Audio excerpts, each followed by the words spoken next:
આમ તો એવું કહેવાય કે જેલ એટલે આરોપીને સુધારવા માટેનું ઘર.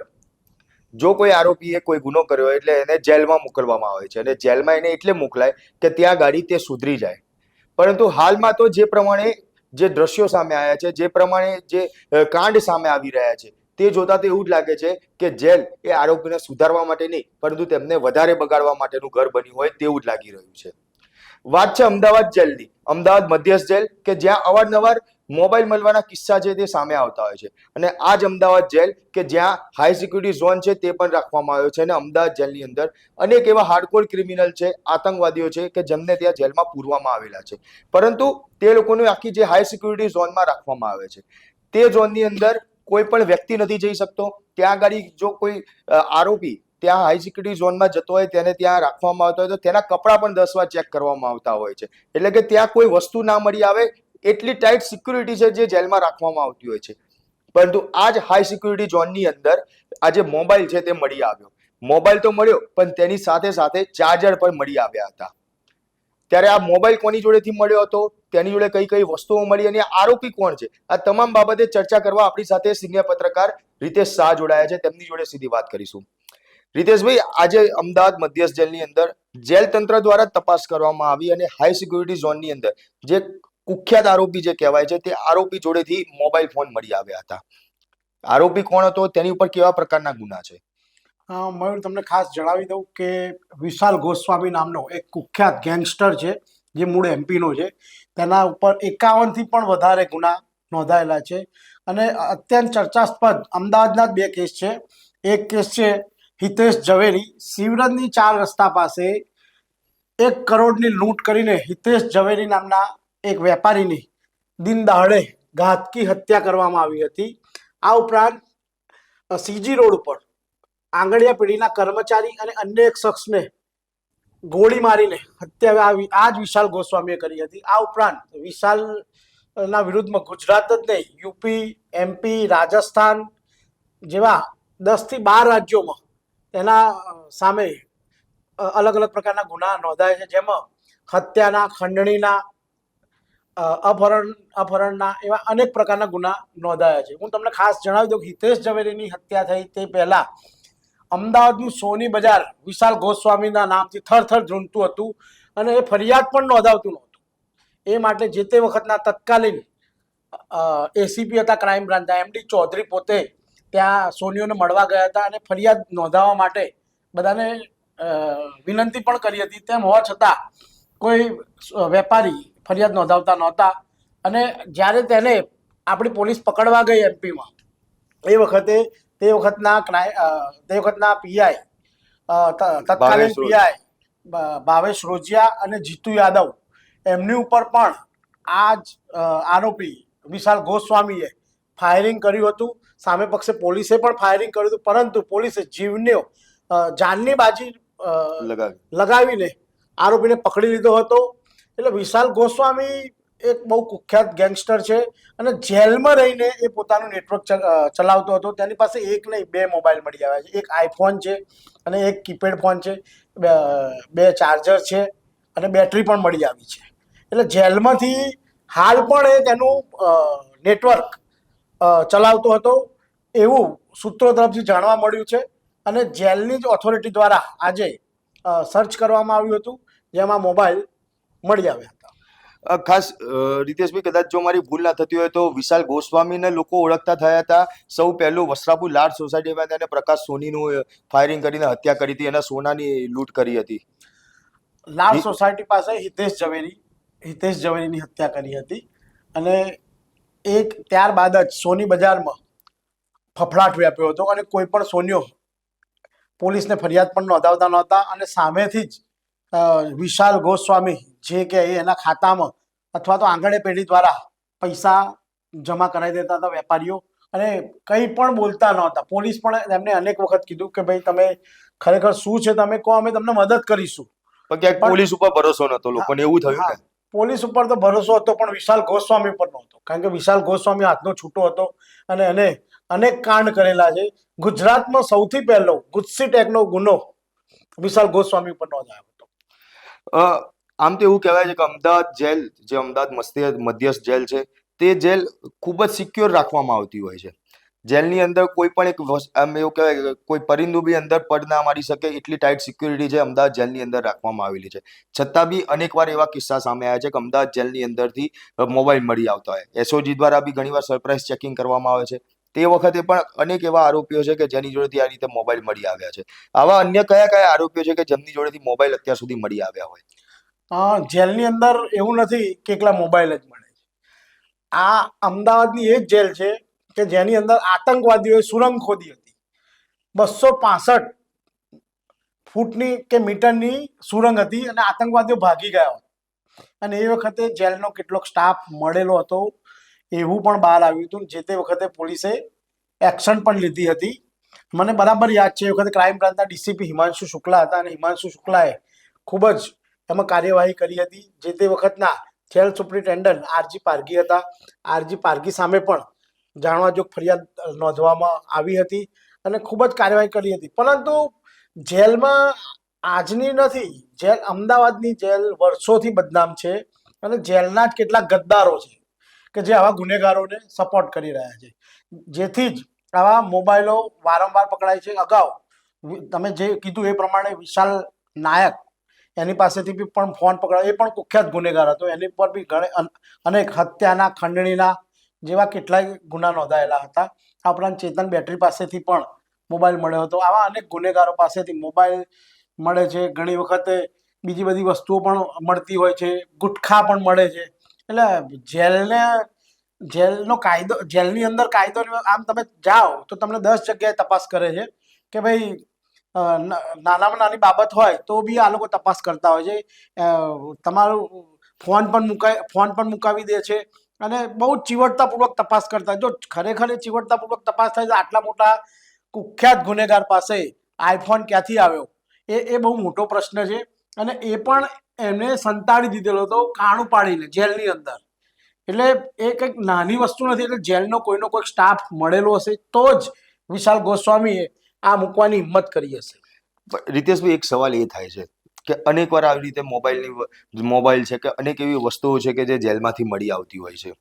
જે પ્રમાણે આપનું કહેવું છે કે ઘણો એવો સ્ટાફ છે જેલનો કે જે ક્યાંક આ લોકો સાથે મળેલો હોય છે. એ લોકોને ક્યાંક પૈસા ખવડાવવામાં આવતા હોય છે અને એના લીધે આખા બધા મોબાઈલ મળી આવતા હોય છે.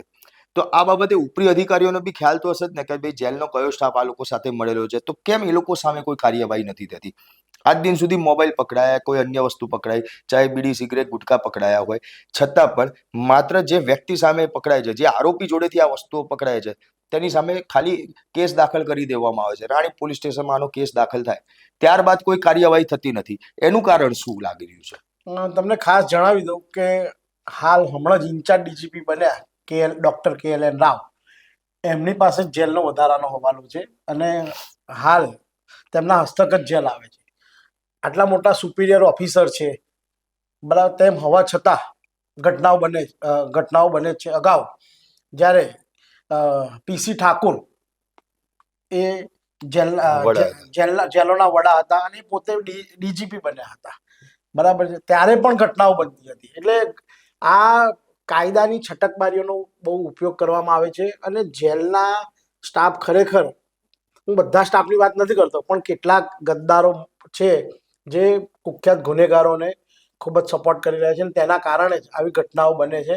અને કાયદાની પરિભાષામાં કહીએ તો જેલ છે હાઈકોર્ટ અને જેલોના વડાના અંડરના દેખરેખ હેઠળ આવે છે. અને જેલની અંદર એક બાજુ એવું નેટવર્ક પર લગાવેલું હોય છે કે જેના કારણે અંદર નેટવર્ક જામર લાગેલા હોય છે. જામરના કારણે અંદર કનેક્શન પણ પકડાતું નથી, મોબાઈલના નેટવર્કો પણ નથી આવતા. તેમ હોવા છતાં મોબાઈલ વારંવાર પકડાય છે. આ એક નહીં, અત્યાર સુધી લગભગ 5-6 વર્ષની વાત કરીએ તો 50 થી 60 વખત ફોન પકડાયા છે.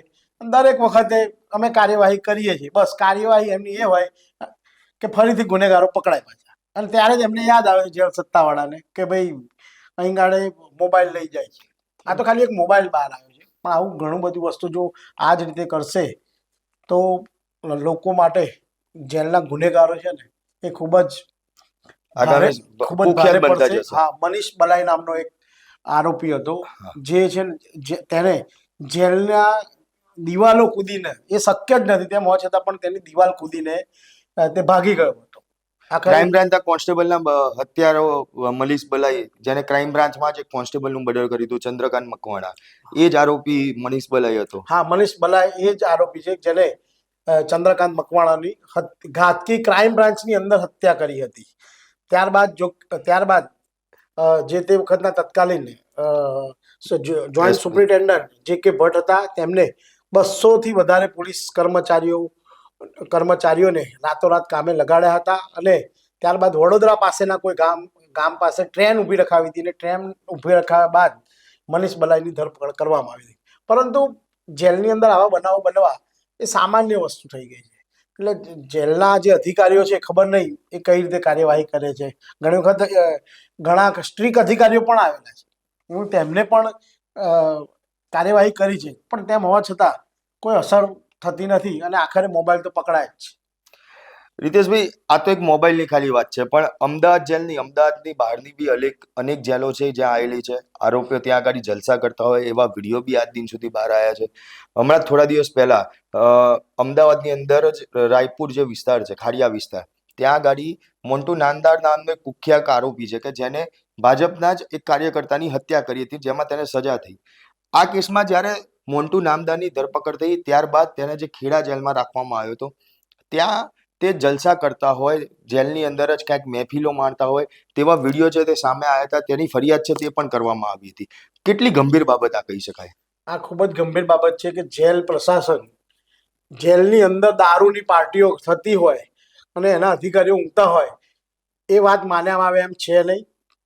મેં તમને પહેલાંય કીધું ને અત્યારે પણ એ જ કહું છું કે જેલના જ ગદ્દારો છે, અને ગદ્દારોને શોધશે તો જ આવી પ્રવૃત્તિ બંધ થશે. નહીં તો નિરંતર વારંવાર આ પ્રવૃત્તિ ચાલી જ આવશે અને કોઈ નહીં રોકી શકે.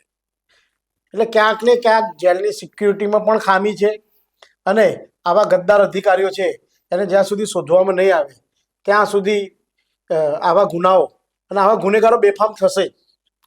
એક સવાલ પણ રીતેશભાઈ એ થાય છે કે કેમ આ લોકો સામે કોઈ પગલાં નથી ભરાતા? જેલ તંત્રને પણ ખબર જ હોય આ બાબતની કે ભાઈ કોણ ગદ્દાર છે, કોના રહેમ રાય હેઠળ આ આખું જે નેટવર્ક છે તે ચાલતું હોય, તમામ લોકોને ખ્યાલ હોય જ. તેમ છતાં બી આટલા વર્ષોથી જેલની અંદર મોબાઈલ મળી આવે છે. જ્યારે બી મહિને 2 મહિને જ્યારે બી સરપ્રાઇઝ ચેકિંગ કરવામાં આવે, છતાં બી આવી રીતના મોબાઈલ અનેક આરોપીઓ જોડથી મળી આવતા હોય છે. તો તેમ છતાં આની ઊંડાણપૂર્વક તપાસ કેમ નથી થતી? શું લાગી રહ્યું છે એ બાબતે આપને?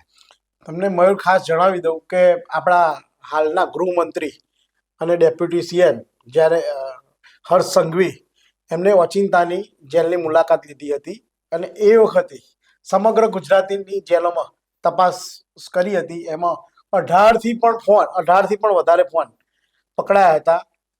કાયદેસરની કાર્યવાહી થાય છે, પણ કાગળ પર થાય છે. હું એ કહું, કાગળ ઉપર થાય, પણ જે અધિકારીઓ કે જે ચાહે જેલનો કોઈ નાનો કર્મચારી હોય કે એનો મોટો કોઈ અધિકારી હોય, એ લોકો સામે કેમ કોઈ સ્ટ્રિક્ટ પગલાં નથી ભરાતા? જેલમાં દાખલો બેસે એવો એક પણ કેસ રજીસ્ટર કરવામાં, એ વાત તમારી 100% સાચી છે. એટલે જેલ સત્તાવાળાનું કૂણું વલણ છે કે પછી ક્યાંક ને ક્યાંક જેલ સત્તાવાળાના અધિકારીઓ છે એ પણ મળેલા હોય, એવું બી બની શકે. તો જ આવું બની શકે. અને ત્યાં આગળ એટીએસ, એસઓજી એ પણ વિઝિટ લેતી હોય છે, અઠવાડિયે 10 દિવસ એ લોકો વિઝિટ લેતી હોય છે. તેમ હોવા છતાં બહાર કેમ નથી આવતું? એટલે જેલ તંત્ર જ નહીં, પરંતુ ક્રાઇમ બ્રાન્ચ, એટીએસ, એસઓજી દરેકે દરેક પોલીસ ત્યાં તપાસ કરતી હોય છે.